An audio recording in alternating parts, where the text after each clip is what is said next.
Well, these are Bengal audio wars, really, which are escalating right now. After BJP's alleged Mamta audio clip, TMC has launched a counter audio tape claiming that it is a discussion between BJP leaders Mukul Roy and Shishir Bajoria on how to influence the Election Commission.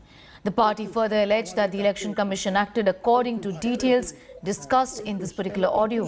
TMC's counter tape came after BJP released an alleged audio clip of a conversation between West Bengal Chief Minister Mamta Banerjee and BJP District Vice President Praloy Pal, claiming that Didi pleaded for help in Nandigram from Suvendu's aid. Well, a BJP delegation yesterday handed over this clip to the Election Commission for further investigation.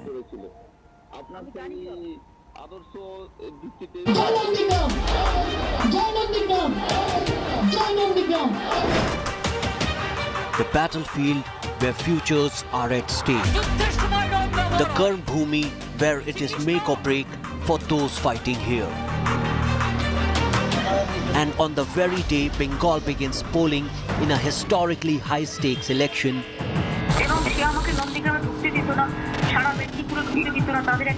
an audio scandal has exploded right here. First, listen to it. আমি তো অনেক young ছেলে এবং অনেক কাজ করো, আমি জানি সবকিছু। তুমি একটু আমাদের সাহায্য করে দাও না, তুমি দেখবে কোনো অসুবিধা হবে না। কে করেছিল এটা তুমি জানো? তোমাদের লোকাল যে লিডার ছিল সে আমাদের নন্দীগ্রামে যেতে দিত না।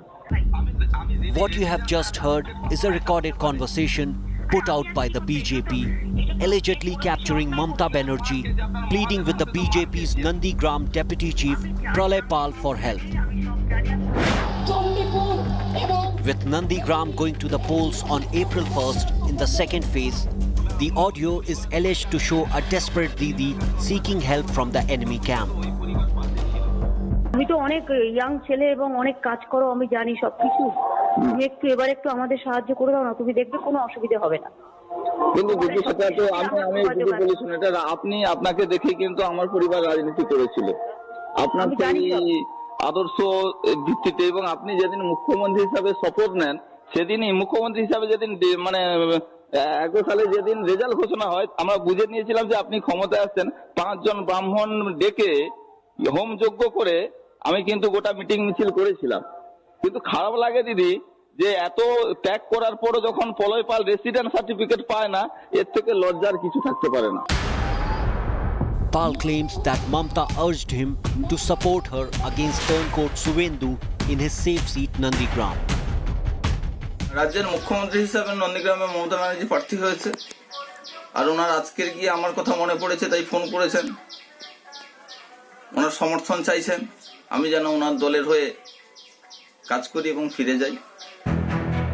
BJP leader Suvendu says Mamta is losing ground and that is why she is approaching his leaders. She lost her battle. She is now politically insolvent. For that reason, she is trying to contact my people, my colleagues and BJP workers. Meanwhile, TMC has accused BJP of staging the incident but applauded Didi for valuing even those workers who have left her. It is a great instance from a supremo like Mamata Banerjee.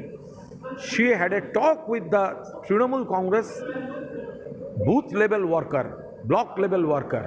So there is no harm in it, nothing wrong. Hours after the claim was made by Paul, the Trinamool Congress stated that if this happened, this showed how democratic the party was, how democratic Trinamool Congress was, where the Trinamool Supremo apparently asked a former Trinamool worker to join back the party. Amidst the allegations and counter-allegations, what followed next was another audio tape, this time released by TMC. EC আসছে কবে? পরশু 21 আমাদের ডাকবে 21 আসবে 20। হ্যাঁ 21, তাহলে 21-এ আমাকে আমি যাব, ঠিক আছে? খুব ভালো, খুব ভালো, এটা তোমার আমি জানিয়ে রাখলাম, ঠিক আছে? খুব ভালো, খুব ভালো। 21-এ যাব, তুমি এমনি পয়েন্ট যা করলে করছো করো, ঠিক আছে? খালি তুমি আমার হয়ে একটা দুটো পয়েন্ট করে দাও, ঠিক আছে? বলুন বলুন। 1 নম্বর হচ্ছে বাংলা, এটা তো ঘটনা যে বাংলায় আমরা চাইবো যে এজেন্ট হবে এজেন্ট হওয়ার জন্য তোমাকে কোনো নির্দিষ্ট নিয়ম নীতি রাখলে হবে না। In the audio, BJP's Mukul Roy can be allegedly heard briefing another leader, Shishir Bajoria, on how to influence the Election Commission. TMC claims that a day later, the Election Commission acted exactly how Mukul Roy wanted. The audio wars have now become a flaming issue with only a few days to go for polling in this winner-takes-all constituency, where Mamta goes up against her former confidant. In the escalating battlefield of Bengal, a few seconds of audio have lit perhaps the biggest fuse yet. Bureau Report, India Today. Well, after Prime Minister Modi's big Matwa outreach in Bangladesh, Bengal Chief Minister Mamata Banerjee accused the Prime Minister of violating the Model Code of Conduct. While addressing a rally in Kharagpur, Mamata Banerjee slammed the Bangladesh visit of the Prime Minister and said, how can the Prime Minister then talk about Bengal polls while voting is underway? Now, seeking the Election Commission's intervention, the Chief Minister said that law should be equal for all. She's also said that she's going to complain to the Election Commission about the Prime Minister's visit and will urge the Commission to cancel his visa. The scathing attack comes as the Prime Minister drew parallels between Matwas of Thakurnagar in Bengal and Thakurbari in Bangladesh. देखो इधर में election चल रहा है और बांग्लादेश में जाके बंगाल का बारे में भाषण देता है. It is totally violation of the code of conduct of the election. मेरे को पता है law can not be discriminated. It is equal for all, justice for all. Well, in a bizarre way to campaign for elections, a man named UMT Raja rode a two-wheeler blindfolded for several kilometers in Coimbatore as a way to campaign for the AIADMK candidate and a sitting minister in the Tamil Nadu government, SP Velumani. In these images, he can be seen wearing a black cloth around his face, riding his two-wheeler on a busy road. His argument behind this way of campaigning was that 10 years ago, it was impossible to drive on roads even with open eyes, and under AIADMK's rule, the development of roads and infrastructure has been so good that people can drive with blindfolds on.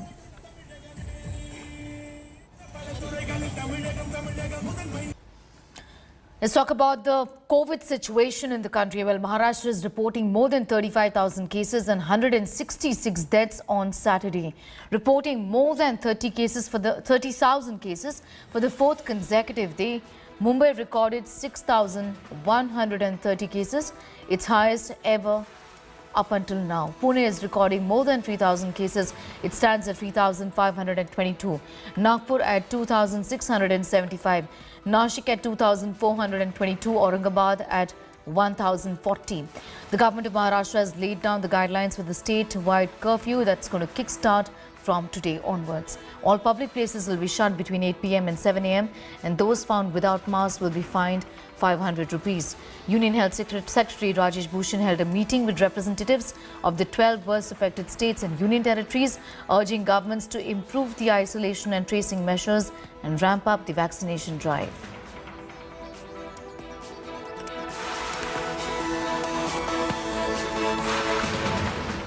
Well, a day after declaring a statewide night curfew because of the spike in COVID cases, Maharashtra government laid down the guidelines, highlighting that restaurants, malls, beaches and other public places can't be open between 8 p.m. and 7 a.m. This comes on a day when the state once again reported 35,000 cases. Take a look.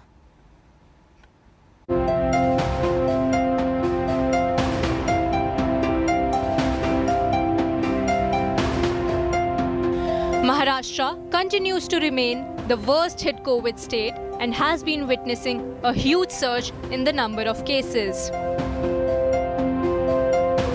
The state reported 35,726 COVID cases and 166 deaths on Saturday, taking its active case tally to over 3 lakh mark. Mumbai, Pune and Nagpur continued to drive up the case surge in the state. The magnitude of the crisis can be understood by the fact that Maharashtra alone has nearly 60% of India's active cases. With coronavirus spreading, Maharashtra government has announced a slew of measures to tackle the virus.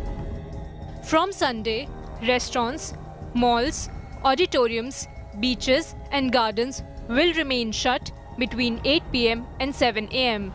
More than 5 people will not be allowed to gather between 8 p.m. and 7 a.m. Moreover, those spotted without mask will attract a fine of 500 rupees, while those caught spitting will be fined 1,000 rupees. To curb the spread, local authorities have been ordered to carry out contact tracing for up to 14 days, with 80% of contacts to be traced within 72 hours. Centre, taking stock of deteriorating situation in Maharashtra, has urged the state government to improve its isolation and tracing measures and ramp up its vaccination drive. With the night curfew in place, the Maharashtra government is really hoping that the COVID numbers would come down. Now it is for the people in the state to follow the guidelines that have been placed by the state to the T so that the lockdown does not really happen again. With cameraman Vijay Desai in Mumbai, Vidya for India Today. Well, it's time now for a special COVID segment, The Good, Bad and the Ugly. I file a report. Here is the good news of the day when it comes to the vaccination drive in the country. There is a possibility of both Serum Institute of India and Bharat Biotech getting financial assistance from the central government in order to ramp up their production. From the 1st of April onwards, there will be more doses of the vaccine required, and both of these companies have in fact communicated to the government that they could do with some financial help to improve their production capacities. Apart from that, the clinical trials, the bridging studies of another vaccine that is being done by Serum Institute of India is starting in the country. There are 19 sites that have been chosen for the bridging studies of Covovax.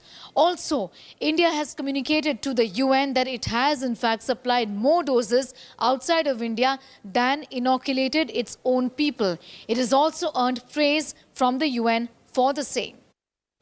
Here is the bad news of the day when it comes to the COVID-19 situation in the country. The highest number of cases have been seen in the last 5 months on Saturday. More than 62,000 cases have been reported across the country. As always, Maharashtra is driving the surge. Apart from that, other states like Gujarat, Tamil Nadu, which goes to polls, also Delhi are seeing a big spike in cases. And this is leaving the government really worried, given the fact that in spite of the vaccination drive picking up pace, the number of cases also are only increasing in the country. Here is the ugly news of the day when it comes to the pandemic, and this story is from Brazil, where the former president of Brazil has said that Brazil is seeing a genocide-like situation with over 3 lakh deaths in the country ever since the pandemic broke out.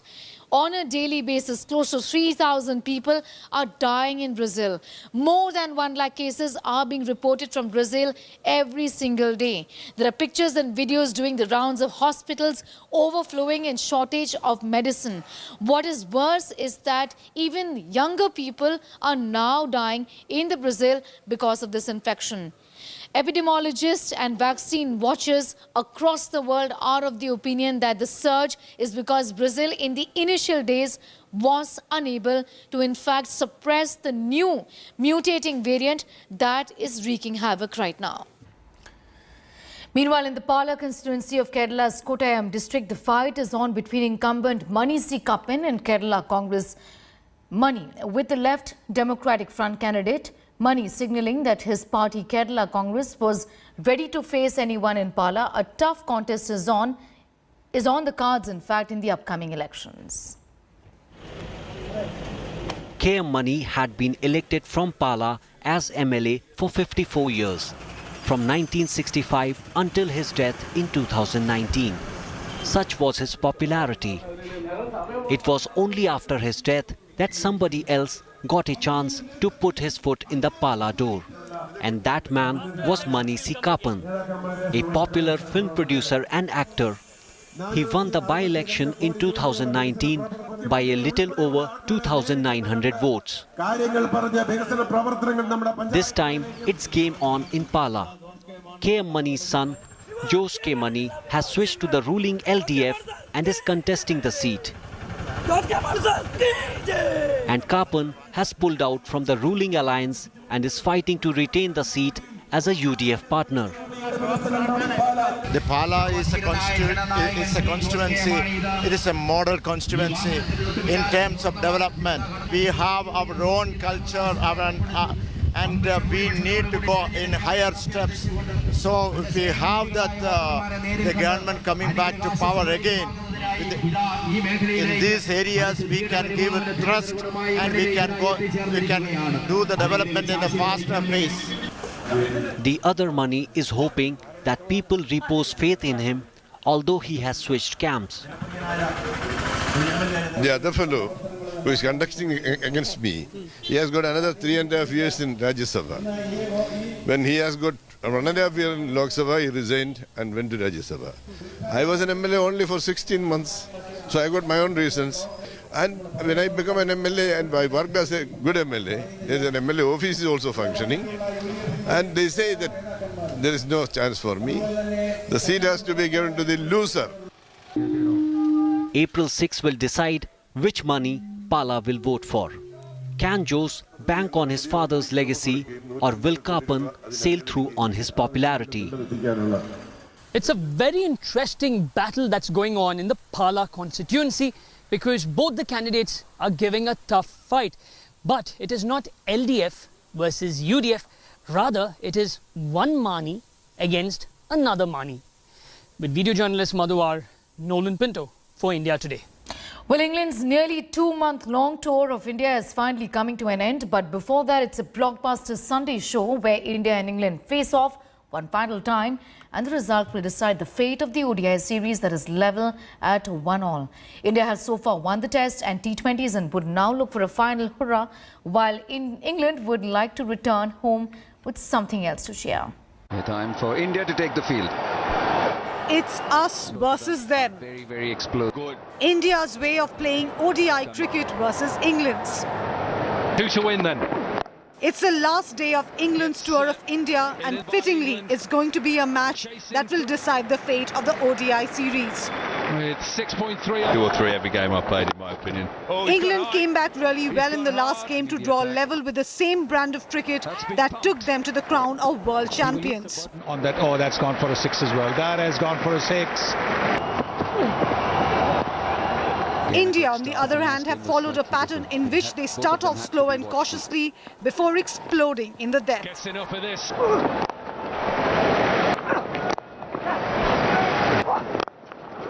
India's inability to pick wickets in the power play has hurt them in the last 2 matches so far, with England racing along in the first 15 overs. Secondly, Indian spinners have been a cause of major concern for captain Virat Kohli. Once a mystery for the batsman, Kuldeep Yadav's deteriorating form with the ball has itself become a mystery. The Chinaman bowler is unlikely to feature in Sunday's final. In the 35 overs bowled by the Indian spinners so far in the 2 matches, they have been clobbered for 283 runs with just 1 wicket. 77 kilometers. Krunal Pandya did have an impressive debut in the first game, but as an all-rounder, his bowling has been ordinary. As for batting, India would prefer to add some pace to their starts so that the middle and lower order batsmen have more cushion when they begin the fireworks. Pulled away by Rishabh Pant, it'll bring up 200. Despite the absence of captain Owen Morgan, England batsmen did not lose their intent and played with the same intensity and got their rewards with Bairstow in great form. Pulled away. Too short on this. They lost the first T20, but they... There have been patterns on this tour so far, and there's one final day left to see if it's going to be the pattern that we have already witnessed, or is it going to be a new trend? Sports Bureau, India Today. Hello everyone, this is Rahul Kamal here. Hope you enjoyed this video. For the latest news and analysis, like and subscribe the India Today YouTube channel, and don't forget to press the bell icon to stay updated.